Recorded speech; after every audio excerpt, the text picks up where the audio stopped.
But there was one file they never wanted read out loud. This is why you never judge a human by the report they let you see. The chamber was silent except for the hum of the translation implants embedded in every skull but his. Ensign Marcus Cole stood at the center of the Coalition Council floor, wrists bound in restraint cuffs that hummed with a low electric charge.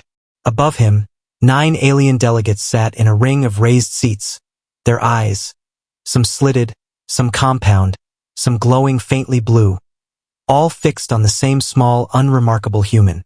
Human designation Cole, Marcus, intoned the speaker, a tall Venari with skin like polished obsidian. You stand accused of the unauthorized destruction of a coalition vessel, the deaths of 211 crew, and violation of the non-interference accord.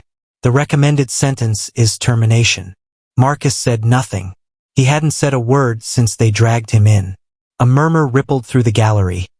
Coalition officers, alien press, a handful of human diplomats seated far in the back, powerless to intervene. This was coalition law now. Earth had signed the treaty. Earth had agreed to be judged. Does the accused have anything to say before sentencing? The speaker asked, though it was clearly a formality. Marcus finally lifted his head. Read the file. The speaker's mandibles clicked in irritation.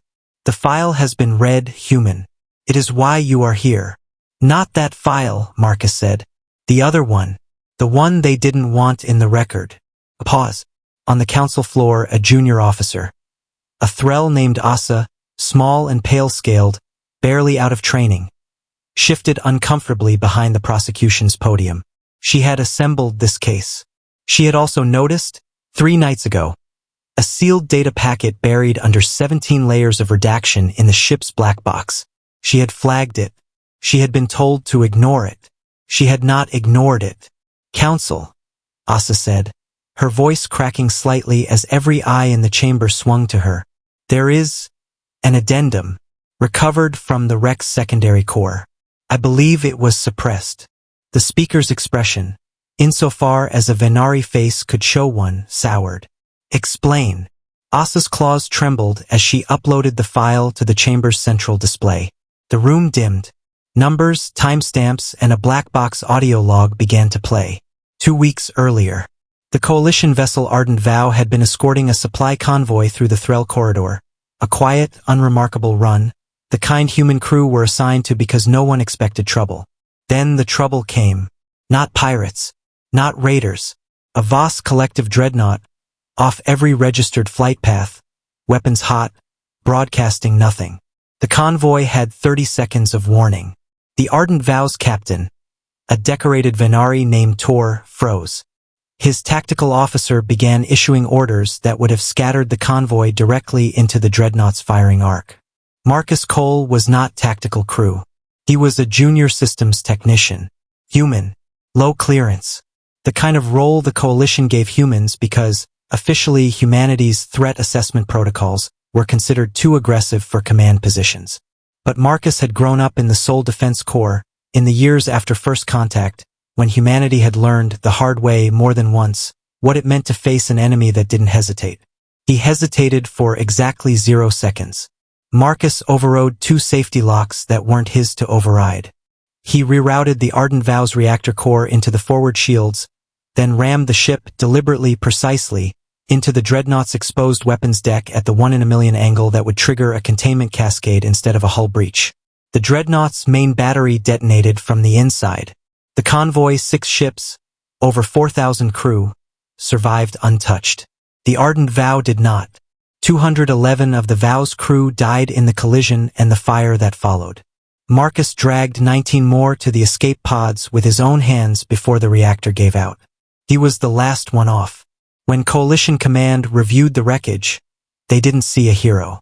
They saw a junior human technician who had disobeyed a superior officer, seized unauthorized control of a warship, and destroyed it. The convoy's survival was filed as a fortunate outcome, not a justification. Captain Tor, eager to bury his own 30 seconds of fatal hesitation, signed off on the report personally. The file that reached the council never mentioned the dreadnought at all. The chamber sat in absolute silence as the recording ended. The speaker's obsidian face had gone the color of ash. Beside him, two other counselors were already reviewing the timestamp data on their own consoles, cross-referencing it against the convoy's official flight logs. Logs that, it was now painfully clear, had been altered. Captain Tor, the speaker said slowly, is not present in this chamber. Captain Tor, Asa said, resigned his commission 4 days ago, citing personal reasons. Marcus finally spoke again, quiet but even. You wanted to know why humans get put on trial more than anyone else in this coalition. It's not because we're dangerous. It's because when we're the ones who stop the disaster, it's easier for someone else to call it a crime. No one in the gallery moved. Even the alien press, who had shown up expecting a straightforward execution broadcast, sat frozen, recording every word. The speaker was quiet for a long moment. Then he did something no one in that chamber had seen a Vaynari do in open session. He stood, and he bowed his head briefly toward the restrained human at the center of the floor. Release him, the speaker said. Release him now. The cuffs powered down. Marcus rubbed his wrists but didn't move, didn't smile, didn't do anything except watch the council with the same flat, patient expression he'd worn since they dragged him in. This council, the speaker continued, voice rising to fill the chamber, owes Ensign Cole an apology it cannot fully give. 211 crew died so that 4,000 more could live, and their sacrifice was concealed to protect the reputation of one officer's failure. That will not stand. He turned to Asa. Junior officer, your name? Asa, council speaker. You will be reassigned. Investigations division. Effective immediately. Pause. You did what an entire chain of command failed to do. Asa's pale scales flushed a deep, embarrassed blue, but she straightened her back all the same. The speaker looked back to Marcus. Ensign Cole, the coalition owes you a formal commendation, reinstatement with full honors, and, if you wish it, a place in this council's own security division. Few beings, of any species, act with that kind of certainty in the first half-second of a crisis. Marcus finally allowed himself something close to a smile. I didn't do anything special.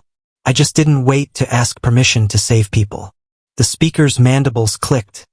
Something almost like a rueful laugh. With respect, Ensign. For the rest of this coalition, that is special. It is why so many species fear standing beside you. And why so many are grateful when they do. The footage of that final exchange spread through coalition space within hours, translated into 40 languages, watched by beings who had never once set foot on Earth.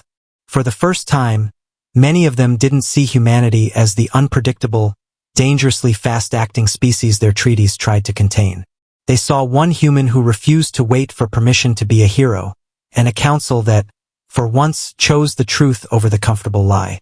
Marcus Cole didn't take the security division post. He went back to systems maintenance, the same quiet job he'd had before, the same low-visibility role humans were still, technically, restricted to.